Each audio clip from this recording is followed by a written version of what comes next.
혹시 식중독의 그 한자가 어떻게 되는지 아시나요? 음식 식자에 네. 가운데 중자에 독독자입니다. 음식을 먹고 내 몸 가운데에서 독이 발병해서 병에 걸리는 것이거든요. 그런데 이 식중독이 여름에는 세균성 식중독이 걸리고요. 겨울에는 바이러스성 식중독에 걸리게 됩니다. 겨울철 이 노로바이러스가 얼만큼 어느 정도로 발생하는지 식약처에서 조사한 내용이 있는데요. 네. 2019년에서 2023년까지 총 발병한 식중독의 수가 243건입니다. 환자 수로 따지면 4,279명인데요. 이 전체 기간을 계산해 봤을 때 49%가 겨울철에 발생했다고 합니다. 꽤 높네요. 네, 거의 반이 겨울에 발생을 하는 거죠. 그래서 이 최고 10년 내에 가장 올해가 최고로 많이 발병한 해라고 합니다. 습하고 보통 더운 여름철에 이렇게 아까 아나운서님께서 말씀하셨듯이 발병하는 것으로 생각하시는 경우가 많은데요. 겨울철에 발생하는 경우가 더 많고요. 이 노로바이러스가 어디에서 가장 많이 발생을 하냐면 그 해당하는 장소는 바로 학교랑 어린이집에서 많이 발생을 해요. 청소년들이나 이제 어린이들이 이제 위생을 철저하지 못하게 할 수도 있고, 그리고 인원이 많다 보니까 이렇게 제대로 관리가 안 되는 부분들이 많아요. 그리고 이렇게 다른 친구들이 만졌던 이제 물건들을 내가 만지고 입에 넣거나 눈을 비비거나 하면서 많이 감염이 되거든요. 이런 경우에 많이 발생합니다. 그리고 어떤 원인으로 발생을 하냐면요, 주로 익히지 않은 그런 어패류들, 생굴 같은 걸 함부로 먹다가 배탈이 나고 식중독에 걸리는 경우가 많습니다. 우선 겨울이 되면 우리가 몸이 움츠러들잖아요. 몸이 움츠러들다 보니까 아무래도 손이나 이런 몸을 잘 씻지 않는 경우가 많고요. 덜 씻는 거군요. 네, 아무래도 위생 관리가 좀 안 되다 보니까 그 더러운 손으로, 다른 더러운 물건을 만진 손으로 먹다 보니까, 혹은 뭐 재채기나 비말로 인해서 묻은 그 물건을 만지고 음식을 먹다 보니까 걸리는 경우가 많고요. 두 번째는 겨울이니까 춥잖아요. 네. 다들 실내에 있고 싶습니다. 그리고 외출을 하더라도 다 쇼핑몰이나 이런 사람들이 많이 모이는 곳에 가게 되거든요. 사람들이 많이 모이는 곳에 가다 보니까 아무래도 접촉이 많을 수밖에 없고요. 뭐 그 과정에서 뭐 재채기를 하거나 뭐 기침을 하거나 이런 과정에서 많이 이제 전염이 되고는 합니다. 영국 보건안전소에 따르면요, 네. 조사를 했었는데요, 노로바이러스는 구토를 한번 하면 수백만 마리의 바이러스가 있다고 합니다. 엄청 많죠. 네네. 재채기를 하더라도 아마 수만 마리는 될 겁니다. 그러니까 이렇게 많은 바이러스가 공중에 퍼지고 학교, 이렇게 뭐 군대, 이게 급속하게 퍼뜨릴 수 있는 강력한 전염력이 있다라고 하거든요. 그리고 또 문제가 되는 건 노로바이러스가 아주 추운 겨울에도 잘 살아남는다는 것이에요. 영하 20도에서도 살아날 수 있어요. 오히려 더 건강해집니다. 엄청난 친구네요. 네, 그래서 그 노로바이러스가 겨울철에 많이 이제 전염이 되는 것입니다. 당연히 처벌을 받아야죠. 이제 식당에서 음식을 먹다가 만약 식중독에 걸렸다면 당연히 업체는 형사처벌을 받게 됩니다. 식품위생법에 따르면요, 이런 위해한 식품이라고 표현을 하는데요, 상한 음식을 팔다가 이제 적발이 되면 식품위생법에 따라서 형사처벌을 받게 되고요, 10년 이하의 징역형 또는 1억 원 이하의 벌금형이 처해지게 됩니다. 다른 형들에 비교해 봐도 좀 중하게 규정되어 있는 편입니다. 네. 그리고 이 형사처벌뿐만 아니라요, 또 다른 행정처분도 받게 돼요. 그것뿐만 아니라 식품위생법에 따르면 영업 정지라든지 과징금 규정이 있거든요. 그래서 만약에 1회 발각되면 뭐 영업 정지가 되거나 과징금의 일정 액수가 부과되거나, 만약에 여러 번 반복되는 경우에는 영업 취소까지 될 수 있습니다. 음식점에서 상한 음식을 팔다가 식중독에 걸렸고 내가 치료를 받았으니까 당연히 치료비를 받을 수 있는 것이고요. 그리고 손해배상 책임도 지게 됩니다. 이 손해배상의 범위에는 여러 가지가 있을 수 있어요. 아까 말씀드렸던 치료비도 당연히 받을 수가 있고요. 두 번째는 그 일실수입이라고 합니다. 법률 용어로. 이게 뭐냐면, 내가 만약에 3일간 입원 치료를 했다면요, 입원하는 동안 내가 일을 못 하잖아요. 일을 하면서 내가 돈을 벌어야 되는데 일을 못하고 병원에 치료를 받아야 됐으니 일을 못한 그 수입이 감소한 부분이잖아요. 그게 일실수입이고, 일실수입을 청구할 수가 있습니다. 그리고 세 번째는 음식 대금을 환불받을 수 있어요. 그런데 그 음식 대금에 대해서는 조금 이렇게 환불해주지 않으려고 하는 이런 사례들이 있거든요. 실제 어떤 사례가 있었냐면요, 4명이 식당에 방문을 했습니다. 네. 그래서 음식을 잘 먹고 나왔는데 3명이 식중독에 걸린 거예요. 4명 중 3명? 예. 그래서 그 3명이 음식점에 가서 나 너 때문에 식중독 걸렸다. 치료비 달라. 이렇게 청구를 했겠죠. 그런데 음식점에서는 한 명은 안 걸렸잖아요. 네네. 그래서 나 때문에 됐는지 좀 애매하잖아요. 아니다라고 얘기했겠죠, 처음에는 당연히. 그래서 이렇게 옥신각신 하다가, 그런데 그 4명이 알고 보니까 그 음식점 근처에 있는 단골 고객이었던 거예요. 그래서 이렇게 옥신각신 하는 것도 좀 그렇고 또 계속 단골 고객을 유치를 해야 되고 또 소문나면 또 식당이 좀 안 될 수도 있잖아요. 그래서 그 좋은 마음에 그냥 보험 처리를 해줍니다. 치료비를 보험 처리를 해줘요. 그런데 이제 치료를 다 받고 이제 고객 3명이 이제 치료비는 잘 받았고 이제 음식값도 달라. 내가 밥을 먹고 음식비를 냈는데 내가 다쳤으니까 음식비도 당연히 줘야 되는 거 아니냐. 이렇게 청구를 한 거예요. 네. 보통 뭐 좀 비싼 음식점에 가면 한 30만 원 나올 수 있잖아요. 4명 정도 먹었다면. 그렇죠. 그러면 그 값도 뭐 작지 않잖아요. 그래서 청구를 했는데 음식점 주가 이제 거절을 한 거예요. 나 때문에 된 거가 맞냐, 이게 애매하다. 그리고 두 번째는 내가 보험 처리 해줬지 않냐. 그 보험 처리 비용에 그 치료비뿐만 아니라 음식 대금도 다 들어가 있었다. 다 합의해서 하지 않았냐. 나는 못 주겠다라고 된 거죠. 그래서 결국 이게 해결이 되지 않아서 한국 소비자원으로 가게 됩니다. 거기서 이제 소비자원의 그 위원들이 다 이제 판단을 했었는데요. 결국 어떻게 됐느냐. 그 식중독이 음식점에서 음식을 먹고 발병이 됐고, 그리고 병원 치료를 받았고, 그리고 그 병원 치료비에 대해서 음식점주가 보험 처리를 해줬기 때문에 네. 이것은 그 음식점에서 식중독이 발생한 것으로 볼 수밖에 없다. 그렇기 때문에 음식값도 모두 환불해줘야 된다. 이렇게 이제 판단을 했었습니다. 그리고 소비자 분쟁 해결 기준에 보면요, 이렇게 상한 위해양 음식을 판매한 경우에는 당연히 치료비, 일실 수입뿐만 아니라 음식값도 환불을 하게 규정이 되어 있습니다. 식중독은 한 2, 3일 정도 치료를 잘 받고 나시면 증상이 해결되거든요. 네. 2, 3일 정도면 해결이 되기 때문에 위로금 액수가 크지 않습니다. 그리고 대한민국 법원의 손해배상 이런 위로금의 액수가 전체적으로 좀 낮게 형성이 되어 있거든요. 그래서 대부분 한 20에서 30만 원 정도라고 생각하시면 됩니다. 이런 경우 이제 두 가지로 나눠 볼 수 있는데요. 네. 첫 번째는 본사의 책임이 있는 경우가 있고요. 본사의 책임이 없는 경우가 있습니다. 본사에서 보통 프랜차이즈 사업을 할 때 일정 그 자재, 재료들을 공급하는 경우가 있거든요. 예를 들어 음식점이라 치면 뭐 고기, 뭐 채소, 이런 소스 이런 것들이 있을 거예요. 그런데 그 공급한 고기, 채소, 소스에 문제가 있었다. 그러면 본사의 책임이 있는 거잖아요. 본사에서 공급한 고기, 야채, 소스를 먹고 그걸 조리를 했는데 그 음식을 먹고 고객이 만약에 식중독에 걸렸다면 당연히 본사의 책임이 있겠죠. 그러면 본사의 책임을 물을 수 있습니다. 그런데 고객은 뭐 본사가 뭐 프랜차이즈냐 뭐 알 수가 없어요. 난 너 때문에 나는 식중독 걸렸기 때문에 너가 책임져라라고 하겠죠. 가맹점주한테 책임을 물을 겁니다. 그러면 가맹점주는 직접 본인이 손해배상을 먼저 해주는 경우도 있고요. 먼저 해주고 그 손해배상액을 본사에 청구하는 방법이 있고요. 그 다음에 네. 그리고 근데 이제 그렇게 따지면 본사에 청구하는 게 좀 곤란할 수도 있거든요. 아무래도 가맹점주 입장에서는.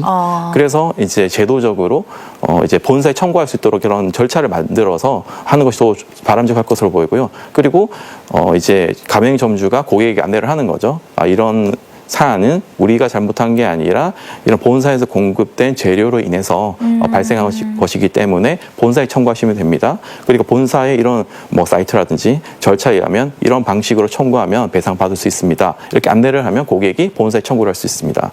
그러면 본사에 그 책임 없는 경우도 있어요. 나는 깨끗한 고기, 채소, 소스를 공급했어요. 그런데 아무 문제 없잖아요. 그리고 교육도 했어요. 프랜차이즈를 사업을 하면 가맹점 교육을 철저하게 합니다. 네네. 뭐 정기적으로 교육도 하고 관리도 해요. 그렇게 잘 나는 책임 관리 감독 업무를 했어요. 그런데 가맹점주가 소홀한 틈을 타서 관리가 소홀한 틈을 타서 위생을 제대로 깨끗하게 관리하지 못한 상태에서 만약에 식중독이 발견됐다 칩시다. 네. 그러면 본사는 할 거 다 한 거잖아요. 그러면 본사에 책임을 물을 수 없는 거고 그 고객은 가맹점주한테 책임을 물어야 됩니다. 우선 치료를 받으시고 가까운 보건소에 가셔서 전화로 신고를 할 수가 있습니다. 전화로 신고를 하는 방법도 있고요. 네. 아니면 그 보건소 홈페이지에 들어가서 뭐 식중독 신고 그 카테고리에 들어가셔서 신고하는 방법도 있습니다. 만약에 신고를 하시게 되면요. 그 보건소에서는 환자 간의 연관성을 확인하기 위한 설문조사를 할 수도 있고요. 그리고 섭취한 음식물을 조사를 하게 되고요. 그리고 역학조사, 오염 경로를 찾기 위한 환경조사 등 식중독 원인 및 역학조사를 하게 돼요. 그리고 무엇보다 중요한 건 바로 병원에 가야 되는 거죠. 증상이 나타나면 바로 병원에 가셔야 됩니다. 대표적인 증상이 구토와 설사인데요. 네. 그리고 두통, 뭐 오한, 발열, 뭐 근육통 같은 증상도 부가적으로 동반될 수가 있어요. 그리고 만약에 내가 그런 증상이 있다면 나랑 같이 밥을 먹은 사람도 증상이 있을 수 있잖아요. 그래서 연락하셔서 넌 괜찮냐? 난 이렇다. 네. 그래서 너 한번 병원 가보는 게 어떻겠냐? 지금 당장 증상은 없더라도 발병할 수가 있다. 확인해보자. 예, 식중독이라고 하는 게 바로 발병이 되는 게 아니라 일정 기간을 거쳐서 증상이 발현이 되거든요. 그래서 나랑 같이 먹었던 의심스러운 그 음식점에서 밥을 같이 먹었던 그 동료 혹은 지인에게 연락을 해서 한번 병원에 가봐라. 그리고 너가 이럴 수가 있다. 그래서 만약에 증상이 올라온다면 그거는 우리가 그 음식점에서 먹은 식중독 때문일 것이다. 미리 이야기를 해주시는 것이 좋겠죠. 그리고 만약에 병원에서 치료를 받게 되면요, 그런 사안들을 미리 이야기를 해주시는 것이 좋습니다. 미리. 네, 내가 음식점을 먹고 이렇게 된 것 같다라고 네네. 하시면 병원에서 그런 증상들을 기재를 해주는 경우가 있거든요. 그래서 치료를 받으시고 그런 그 진료 청구 진료서 그리고 뭐 입금증, 치료비 입금증 그리고 의사분의 소견서 이런 것들을 받아두시면 나중에 뭐 배상 청구를 하거나 이제 보험 청구를 하는 것에 도움이 될 수 있습니다. 전국에 있는 무작위의 음식점에 전화를 해서 네. 이렇게 228회를 전화해서 나 너 때문에 식중독 걸렸다. 나 가만두지 않겠다. 보건소 신고하겠다. 이렇게 막 협박을 하는 거죠. 그래서 무려 4,100만 원을 이제 공갈 협박을 해서 받아낸 겁니다. 이걸 공갈죄라고 하는데요. 이렇게 협박 행위를 해서 이제 돈을 받아내는 걸 공갈죄라고 합니다. 이 공갈 혐의로 결국 재판을 당연히 받게 되겠죠. 누군가 신고를 했을 거예요. 그래서 재판을 받게 됐고 결국 징역 2년형이 선고됐다고 합니다. 이런 공갈 행위가 통한 이유가 있어요. 왜냐하면 만약에 식중독으로 인해서 음식점이 곤란해진다면 매우 네. 곤란해지거든요. 내가 진짜 내가 잘못해서 음식점주가 잘못해서 식중독에 걸렸다 고객이 그러면 아까 말씀드린 것처럼 형사처벌을 받게 되죠. 식품위생법에 따라서 10년 이하의 징역, 1억 원 이하의 벌금, 무서운 이런 처벌을 받게 되잖아요. 그리고 그것뿐만 아니라 말씀드린 것처럼 영업 정지, 과징금, 행정 처분도 받게 된단 말이죠. 그러면 단순히 그 음식값이나 치료비가 문제가 아니라 이 매출에 영향이 있는 거란 말이죠. 하루 매출이 뭐 수백만 원에서 수천만 원 되는 음식점들도 많아요. 네. 그러면 내가 만약에 영업 정지 뭐 7일이 됐다. 그럼 엄청 피해가 크잖아요. 매출을 따지면. 그러니 그냥 돈 달라는 대로 주고 이게 무마하려고 하는 경우가 많고요. 이 4,100만 원에 228을 일단 단순 나눠보면 한 17만 원 정도 될 거예요. 약 20 정도가 안 되네요. 예, 약간 애매한 금액이잖아요. 약간 애매한 금액으로 홍과행위를 하는 거죠. 그러면 점주 입장에서는 애매한 금액인데 이걸 안 주고 내가 버티고 이 사람과 다퉜다가 혹시나 나 때문에 식중독 걸렸다면 그런 엄청난 형사처벌과 행정적 제재가 따르니 그냥 10몇만 원 주고 무마하고 그냥 없었던 대로 하는 게 오히려 낫다고 생각해서 자꾸 이렇게 당하는 거가 될 수 있습니다. 그럼 어떻게 해야 되느냐? 그 사람이 주장을 하는 일시를 확인을 해야죠. 내가 당신이 식당에 밥 먹고 식중독 걸렸다 이렇게 하면 언제 드셨냐? 언제 어디서 그 날짜와 일시를 좀 알려달라. 영수증 있으시냐? 뭐 이런 결제한 내용 있으시냐? 물어보는 거죠. 네네. 물어보면 몇 월 며칠 몇 시에 내가 먹었다. 뭐 얘기하겠죠. 그럼 무슨 메뉴를 드셨냐? 무슨 볶음밥 먹었다. 디테일하게 물어봐야 되는 디테일하게 거죠? 물어봐야 되는 거죠. 네네. 거기서 뭐 행설수설하고 제대로 대답하지 못하면 의심스러운 겁니다. 예. 거기에 무작위로 신고해서 식중독 걸렸다고 보건소에 신고하겠다고 할 사람 정도면 당연히 내가 몇 월 며칠 몇 시에 무슨 음식을 먹고 신고당했다라고 하는 걸 알 거 아니에요. 근데 모르면 애매한 거, 그 의심스러운 거죠. 그렇죠. 그래서 그런 걸 확인해 보고 내가 그때 팔았던 그 음식점에 다른 고객들도 먹었겠죠. 그 사람만 먹은 게 아니라. 그래서 다른 고객들도 먹고 아무런 문제가 없었어요. 그러면 그 사람은 거짓말을 한 거겠죠. 그리고 우리 식당에 없는 메뉴를 막 얘기해요. 거짓말한 거겠죠. 해소수술 하다가 그런 걸로 판단을 해서 만약에 거짓말이다 생각하시면 그냥 통화 종료하시고 무시하시는 것이 좋습니다. 패키지 여행을 갔다고 해서 패키지 여행사가 뭐 제휴된 음식점이 있다고 해서 만약에 네. 패키지 여행사가 일일이 그 식당에 매일 그 재료의 신선도를 체크하기라는 좀 쉽지 않거든요. 어렵죠. 네. 그리고 식당 한 군데만 갑니까? 여러 군데 가잖아요.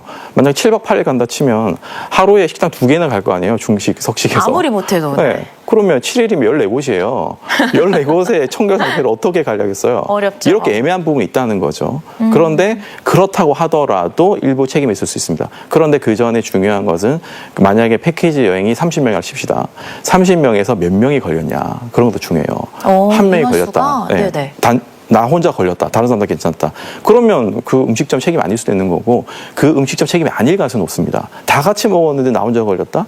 그러면 조금 의심해봐야겠죠. 내가 다른 곳에서 다른 위생 상태를 소홀히 하다 걸렸는지도 의심이 충분히 되는 부분이고요. 그런데 이제 여러 명이 걸렸다. 그 사안에서는 대다수가 걸렸잖아요. 대다수. 네네. 네, 반 이상이 걸렸단 말이에요. 그러면 문제가 있는 거죠. 그런데 이런 사안처럼 패키지 여행객에서 만약에 한 30에서 50% 정도가 식중독으로 걸렸다. 그러면 이렇게 보상을 해주는 여행사의 그런 규칙이 있어요. 그래서 대부분 보상을 받고 있습니다. 어떤 보상을 받냐면요. 네. 만약에 식중독에 걸려서 3일에 내가 고통을 겪었다. 그럼 3일 동안 제대로 여행이 됐겠어요? 안 됐을 거 아니에요. 못했죠. 예, 내가 여행 열심히 준비해서 기대를 하고 간 것도 억울한데 3일 동안 여행을 못했으니까 그 3일 동안에 일정을 업무를 소화하지 못한 그 비용을 받을 수가 있게 되는 거고요. 그리고 음식비의 2배를 환불을 해줍니다. 그리고 위로금도 이제 전달을 해줍니다. 내가 패키지 여행 갔는데 이것 때문에 여행을 완전 망쳐버린 거잖아요. 그럼 그 위로금도 청구를 할 수가 있고요. 여행사에서는 대부분 여행자 보험에 가입이 되어 있거든요. 그래서 그 여행 보험사에 청구를 하실 수가 있습니다. 패키지 여행 30명인데 나 혼자 이렇게 걸려다 치면 그럴 수도 있잖아요. 여행사한테 책임을 묻기가 좀 힘들 수가 있고요. 분명히 여행사는 나 때문이 아니라고 할 겁니다. 그래서 거의 못 받는다 보시면 되고 그런데 이제 이런 경우는 어떻게 해야 되느냐. 내가 미리 따로 여행자 보험을 좀 가입을 하시는 게 좋아요. 여행자 보험에서 가입을 하면 여행 기간 동안 발생했던 그런 증상들에 대해서 보상을 받게 돼 있거든요. 그래서 진료비랑 이런 영수증을 제출하면 보상받으실 수 있습니다. 그리고 만약에 식중독을 예방하는 것이 중요한데요. 첫 번째는 손을 좀 자주 30초 이상 씻어야 되고요. 뭐 화장실 가기 전후, 음식 먹기 전후 자주 씻어 주시고요. 그리고 음식을 드실 때 음식을 깨끗이 이제 세척을 하시고 85도 이상 되는 온도에서 1분 이상 가열한 이후에 드시는 것이 좋고요. 그리고 인원이 많은 곳에 가시는 경우에는 반드시 마스크를 끼고 다니시길 바랍니다. 정답은 인정이 됩니다. 가능하군요. 네, 산업재해라고 하는 것은 회사의 업무를 하다가 다치거나 사망에 이른 경우를 말을 해요. 이 산업재해는 업무 관련성이 중요합니다. 이 키워드가 업무 관련성이에요. 업무 관련성이 있으면 산업재해로 인정이 됩니다.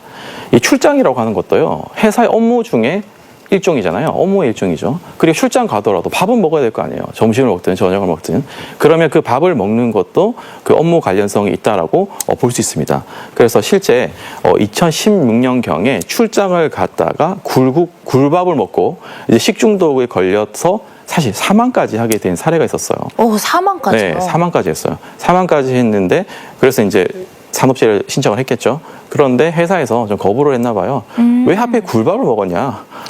뭐 다른 걸 먹을 수도 있지 않나요? 왜 겨울철에 굴밥을 먹었냐? 그리고 이걸 과연 업무 관련성이 있다라고 볼 수 있냐? 뭐 이렇게 얘기를 했나 봐요. 네, 그래서 이제 불복해서 네. 이제 신청을 했고 결국 산업재해로 인정이 됐습니다. 위생 수준이 우수한 이런 등급을 나누는 음식점의 위생 등급제라는 것이 있어요. 식품안전처에서 이렇게 공정한 이제 평가 기준에 따라서 등급을 나누고 있는데요. 점수가 85점 이상이면 좋음, 그리고 90점 이상이면 우수, 95점 이상이면 매우 우수라고 하는 등급을 받게 됩니다. 이 평가 항목에는요, 식당 객실과 주방의 청결 상태, 그리고 그 조리하는 사람과 이제 그 종업원의 또 위생 상태, 네. 그리고 음식점의 유통기한 준수 여부, 그리고 영업자 의식, 그리고 생산자 그 원산지 표기 여부, 그리고 소비자 만족도 이런 것들을 고려해서 위생 등급을 부과하고 있습니다. 그리고 이렇게 높은 등급을 받은 식당이 어디냐라고 찾기를 원하시냐면요, 찾으시려면 식품의약처 안전처 그리고 식품안전나라 사이트에 들어가셔서 확인을 해보시면 어느 음식점이 위생 등급을 높게 받았는지 확인하실 수 있습니다.